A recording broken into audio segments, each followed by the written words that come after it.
আসসালামু আলাইকুম। ভার্সেটাইলিটি একাডেমির পক্ষ থেকে তোমাদের স্বাগত। প্রিয় শিক্ষার্থীরা, এখন আলোচনা করব ষষ্ঠ শ্রেণীর বাংলা বইয়ের কবিতার অংশ। আজকে আলোচনা করব আসমানি এই কবিতার অনুশীলনী সমাধান নিয়ে। এখানে অনুশীলনী দেওয়া আছে তোমার 82 পৃষ্ঠা থেকে 83 পৃষ্ঠায়। অর্থাৎ এখানে শুরুতে দেওয়া আছে বহু নির্বাচনী প্রশ্ন, এরপর দেওয়া আছে তোমার একটা সৃজনশীল।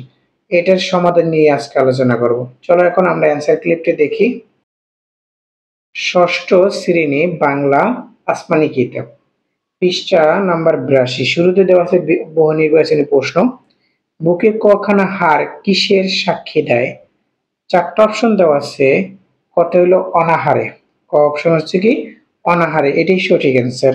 তারপর বলছে আসমানির মুখের হাসি নেই কেন? চারটা অপশন দেওয়া আছে তোমার। সেরা জামার কারণে, দারিদ্রতার কারণে, ঘর নড়বড় করে বলে, অসুস্থ বলে। খ নম্বর অ্যান্সার হবে দারিদ্র্যের কারণে। তারপরে বলছে উদ্দীপক পড়ো, 3 ও 4 নং প্রশ্নের উত্তর দাও। মিষ্টি মেয়ে ময়না হাসির আনন্দের মধ্যে দিয়ে সে বেড়ে ওঠে। হঠাৎ করে তার বাবা মারা গেলে সে তার মায়ের দিশেহারা হয়ে পড়ে। অভাবের তাড়নায় ময়নার হাসি আনন্দ আজ মলিন।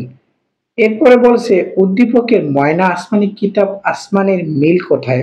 এখানে হচ্ছে তিনটা দেওয়া আছে, অপশন দেওয়া আছে। এখানে আছে পরিণতিতে, বিবেচনায় এবং স্বজন হারাতে। এখানে সঠিক অ্যান্সার হচ্ছে 1 এবং 2। তারপরে বলছে উদ্দীপকে আসমানি কিতাব কোন বিষয়টি প্রতিফলন ঘটেছে? ক নাম্বার হচ্ছে কি প্রকৃতির। তারপরে বলছে সৃজনশীল প্রশ্ন বলা হয়েছে গ্রামের দরিদ্র কৃষক লালচাঁদ মিয়া তিনি 20 একর জমি বর্গা চাষ করেন। পরপর 2 বছর বন্যা ও খরার জমিতে ফসল ফলেনি। পরিবারকে 2 বেলা পেট ভরে খেতে দিতে পারেনি। তিনি তা না খেয়ে পেয়ে তার সন্তানের হাড্ডিসার অবস্থা। একটি মাত্র মাটির ঘর, তাও আবার ছাইনি, নষ্ট হয় উপক্রম। বৃষ্টি বাদলার রাতে ঘরের কোণে বসে রাত কাটাতে হয়। লালচাঁদ মিয়ার মতো মানুষগুলোর অভাব যেন পিছু ছাড়ে না। এবার কত বলা হয়েছে আসমানীদের গ্রামের নাম কি? উত্তর হবে আসমানীদের গ্রামের নাম রসুলপুর। খ নম্বর প্রশ্ন বলেছে মিষ্টি তাহার মুক্তি হতে হাসির প্রদীপ রাশি খাপড়েতে নিভিড়ে গেছে দারুণ অভাব আসি। এই চরণ দুটি দ্বারা কি বোঝানো হয়েছে? প্রশ্নোত্তরটি চরণ দুটি দ্বারা দারিদ্রের কষাঘাতের আসমানির মিষ্টির মুখে হাসিটি নিভে যাওয়ার কথা বলা হয়েছে। অভাব আর দুঃখ কষ্টে জর্জরিত আসমানির মুখের হাসি নেই, প্রতীকের মতে তার নিভে গেছে। চেহারায় মলিনতা, তার হৃদয়ের গভীর বেদনা নিয়ে সে বেঁচে আছে। গতে প্রশ্ন বলা হয়েছে আসমানীদের ঘরের সাথে লালচাঁদ মিয়ার ঘরটি সাদৃশ্য ব্যাখ্যা করো। জরা জীর্ণতার দিক দিয়ে আসমানীদের ঘরের সাথে লালচাঁদ মিয়ার ঘরটি সাদৃশ্য রয়েছে।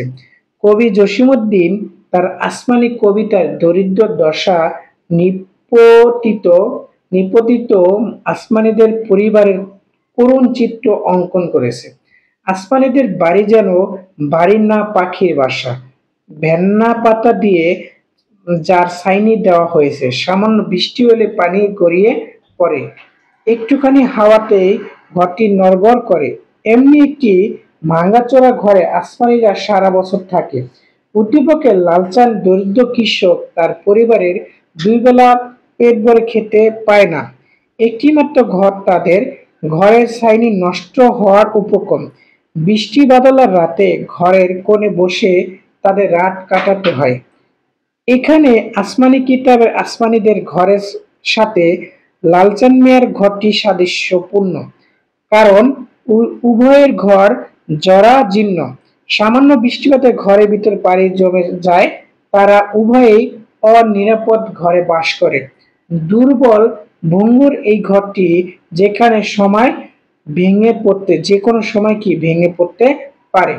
এরপরে বলা হয়েছে তোমার ঘরতে বলছে লালচাঁদ মিয়ার মতো মানুষগুলোর অভাব যেন পিছু ছাড়ে না, আসমানি কিতাবের আলোকে বিশ্লেষণ করো। এখানে বলেছে লালসান মিয়ার মতো মানুষগুলোর অভাব যেন পিছু ছাড়ে না, আসমানি কবিতার আলোকে বিশ্লেষণ করো। বন্যা ও খরার ফসলহানি ও অর্থাভাবে লালসান মিয়ার মতো মানুষগুলোর অভাব যেন পিছু ছাড়ে না। খ্যাতিমান কবি জসিমউদ্দিনের আসমানি কবিতার আসমানি অত্যন্ত গরিব, তাদের বসবাসের ঘরটি পাখির বাসার মতো হালকা।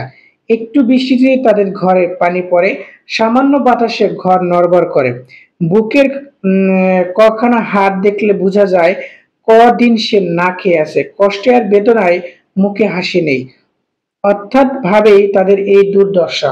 উদ্দীপকের লালচান মিয়ার দরিদ্র কৃষক বিঘে তিনেক জমি বর্গা চাষ করে, পরপর 2 বছর বন্যা ও খরা সে জমিতে ফসল ফলেনি, দুবেলা পেট ভরে খেতে পারেনি।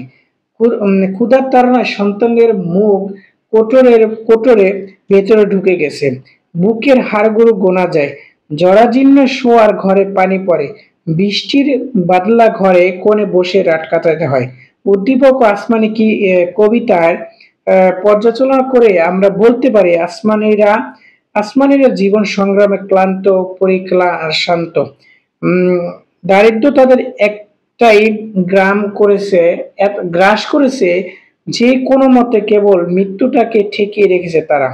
জীবন থেকে তাদের হাসি আনন্দ বিদায় নিয়েছে, দুঃখ কষ্ট বেদনায় তাদের জীবন সঙ্গী। অন্যদিকে কৃষক লালচানের পরপর 2 বছর ফসল নষ্ট হয়ে যাওয়ায় সে অসহায় হয়ে পড়েছে। সংসারে গাড়ি টানার জন্য তার জন্য অসম্ভব হয়ে পড়েছে। অন্ন বস্ত্রহীন সন্তানদের করুণ চাই নিয়ে তাদের আরো বেদনাহত করে। ক্ষুধা দারিদ্রের কষাঘাতে তাদের পরিবারের জরাজিত। আর সেই কারণে বলা হয়েছে লালচান মিয়ার মতো মানুষগুলোর অভাব যেন পিছু ছাড়ে না। প্রিয় শিক্ষার্থীরা, এই ছিল এই ছিল আসমানি কবিতার অনুশীলনী সমাধান। অর্থাৎ 82 এবং 83 পৃষ্ঠে যে কাজগুলো দেওয়া হয়েছে সেগুলো কি সুন্দরভাবে বিশ্লেষণ করে দিলাম। প্রিয় শিক্ষার্থীরা, অবশ্যই ভিডিওতে তোমাদের মূল্যবান মতামত কমেন্টে জানিয়ে দিবা। পরবর্তী ভিডিও পেতে আমাদের চ্যানেলটিকে সাবস্ক্রাইব করে রাখবা এবং পেজকে ফলো দিয়ে রাখবা। আল্লাহ হাফেজ। আসসালামু আলাইকুম।